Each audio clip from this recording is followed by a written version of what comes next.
পড়ার বিষয় পক্ষ থেকে বলছি, তোমরা যারা নেতাজি মুক্ত বিশ্ববিদ্যালয়ে পড়ো, তাদের যারা ইউজি পড়ো, তাদের 14ই নভেম্বর দুপুর 2টো থেকে অ্যাসাইনমেন্ট জমা নেওয়া শুরু হয়েছে, যা 21শে নভেম্বর দুপুর 2টো পর্যন্ত চলবে। এর মধ্যে তোমাদের অ্যাসাইনমেন্ট কিন্তু প্রত্যেককে অবশ্যই জমা দিতে হবে।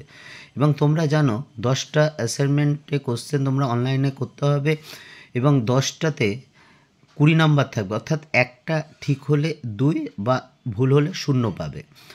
আমরা পড়ার বিষয় পক্ষ থেকে বিভিন্ন সাবজেক্টে সায়েন্স, আর্টস, কমার্সের যে বিভিন্ন বিষয়ের যে অ্যাসাইনমেন্টের যে 10টা সঠিক উত্তর, একেবারে আমরা 10টা সঠিক উত্তর নিয়ে এসেছি এবং এই উত্তরগুলো বই থেকে করা এবং আমাদের অভিজ্ঞ শিক্ষক শিক্ষিকার মাধ্যমে কিন্তু এগুলো যাচাই করা। কাজেই তোমরা যদি 20তে 20 পেতে চাও, অর্থাৎ 10টায় যদি এমসিকিউ সঠিক করতে চাও, আমাদের পড়ার বিষয় চ্যানেলটাকে ফলো করো।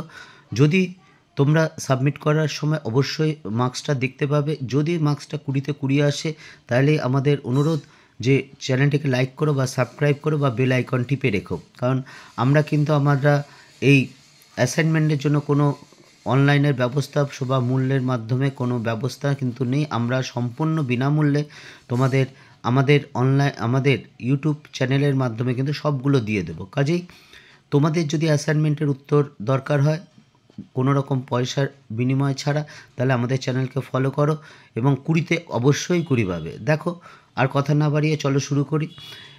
আমরা ইউজি GEHI 21 এর যে অ্যাসাইনমেন্টের উত্তর 2024 সালের, সেটা আমরা শুরু করছি। দেখো, প্রথমটা তো দেখতেই পাচ্ছ, বাংলার প্রথম স্বাধীন মুসলিম রাজবংশ ছিল ইলিয়াস শাহী রাজবংশ। 2 নম্বর, 1415 সালে কোন চীনা বয়কট বাংলার সোনার গায়ের বড় বাজারের কথা উল্লেখ করেছেন? ওটা চীনা পর্যটক হবে, হ্যাঁ, বয়কট হয়ে গেছে।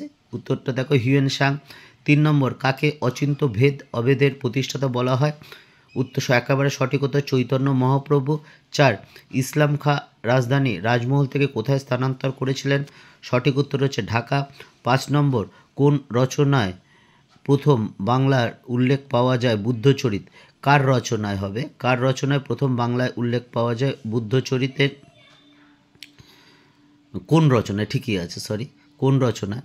6টা, মোহাম্মদ বখতিয়ারের আক্রমণের সময় বাংলার শাসক কে ছিলেন? লক্ষণ সেন।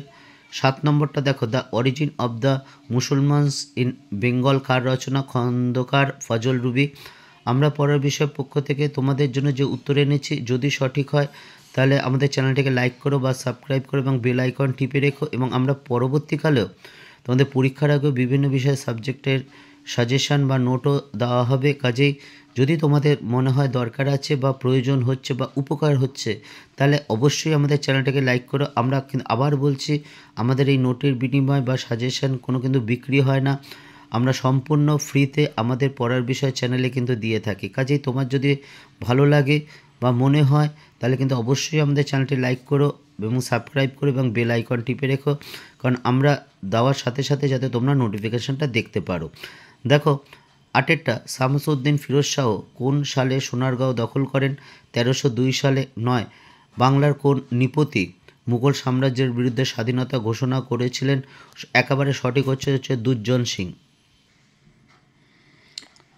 লাস্ট প্রশ্নটা দেখো, 10 নম্বরের, অর্থাৎ কোন সালে শায়েস্তা খান হুগলি বন্দর পর্তুগিজদের তাড়িয়ে দেন? হুগলি বন্দর থেকে পর্তুগিজদের তাড়িয়ে দেন, একেবারে সঠিক হচ্ছে 1632 সালে। এই 10টা আমরা একেবারে সঠিক প্রশ্ন পড়ার বিষয় পক্ষ থেকে দিয়ে দিলাম। তোমরা যদি এইটা দেখে খাতায় লিখে নিয়ে তোমরা যদি অনলাইন এই পেপারটা অর্থাৎ GEHI 21 সাবমিট করো, তাহলে সাবমিট করার সময় অবশ্যই দেখে নেবে তোমরা কিন্তু 20তে 20 পাবে, এটা বিশ্বাস রাখো এবং 100% ঠিক। কাজেই যদি ভালো লাগে অবশ্যই চ্যানেলটা লাইক করো বা সাবস্ক্রাইব করো। অগ্রিম শুভেচ্ছা রইল, তোমরা প্রত্যেকে ভালো মার্কস পাও এবং 20তে 20 পেলে কিন্তু তোমরা পাস করা অনেক সোজা হয়ে যাবে এবং ভালো নাম্বারও পাবে। অগ্রিম শুভেচ্ছা রইল, সবার ভালো পরীক্ষা অবশ্যই হবে।